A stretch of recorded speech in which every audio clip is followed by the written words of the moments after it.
dans la paracha de cette semaine, dans le chapitre 9, qui est d'ailleurs aujourd'hui la portion de Torah qu'on étudie aujourd'hui, Shlishi.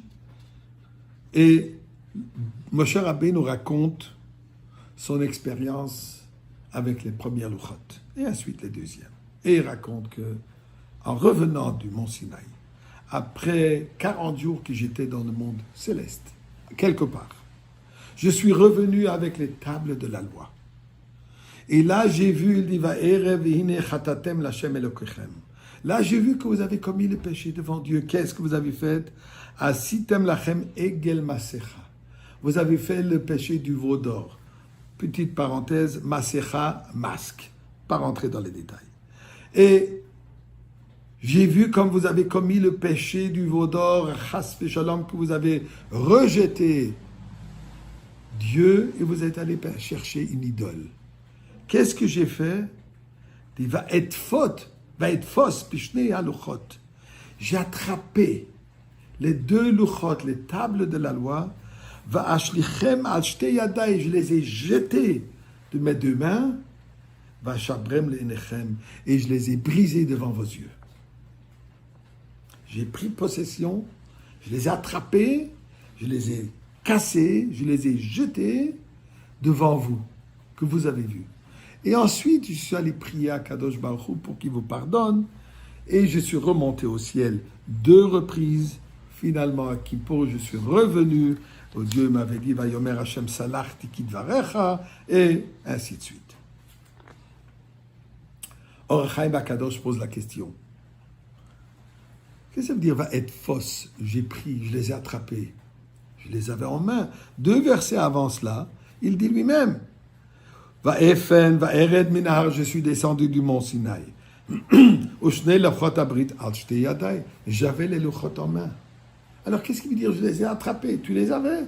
Tu n'avais pas besoin de les attraper. Moshe Rabbeinu n'avait pas besoin de les prendre possession. Il les porte, il les a. Nous dit l'Or HaChaim une explication intéressante. Il nous dit voilà, aussi longtemps qu'il n'y avait pas le péché du veau d'or, les luchot flottaient de par soi-même. Ils n'avaient pas besoin d'être portés. Quand il y a eu le péché du veau d'or, alors il dit Hussar koach kedushatam. La force de la kedusha, elle a disparu. J'avais le besoin de les attraper, sinon ils seront tombés de par soi-même. Et je ne voulais pas qu'ils tombent de par soi-même. Je les ai attrapés. Pourquoi il ne voulait pas qu'ils tombent de par soi-même? De toute manière, il les a cassés. Voilà ce que le Rabbi explique, une explication extraordinaire. Il dit la chose suivante. La Gemara de Darim, page Lametret, page 38, nous dit qu'en réalité, Rabbi Chanina, Rabbi Chame, le fils de Rabbi Chanina, nous dit, ça lui appartenait.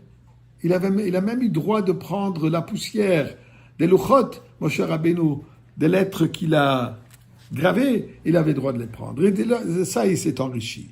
Vient Rabbi Yossi bar Rabbi Chanina, apparemment un frère, et il lui dit la chose suivante.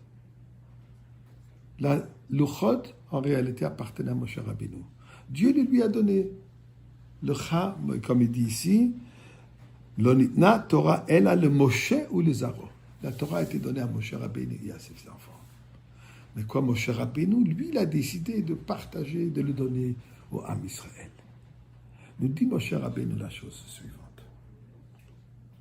Quand j'ai vu que vous avez commis le péché du veau d'or, et j'ai réalisé que la kedusha de ces luchot ont disparu, et je savais que Dieu sera fâché, je ne voulais pas qu'il soit fâché contre vous. Je les ai attrapés. Je ne les ai pas laissés tomber de soi-même. Mais moi, je les ai brisés. Moi, je les ai brisés moi-même. Pour quelle raison? Puisque je voulais prendre la responsabilité sur moi-même. Moshe Rabbeinu, Raya Mehemna, le berger absolu, le berger de foi et le berger de toute confiance. Que Dieu dit, toi tu es le berger de mon peuple. Comme berger, lui, il prend la responsabilité sur soi-même. Il se tourne vers Dieu.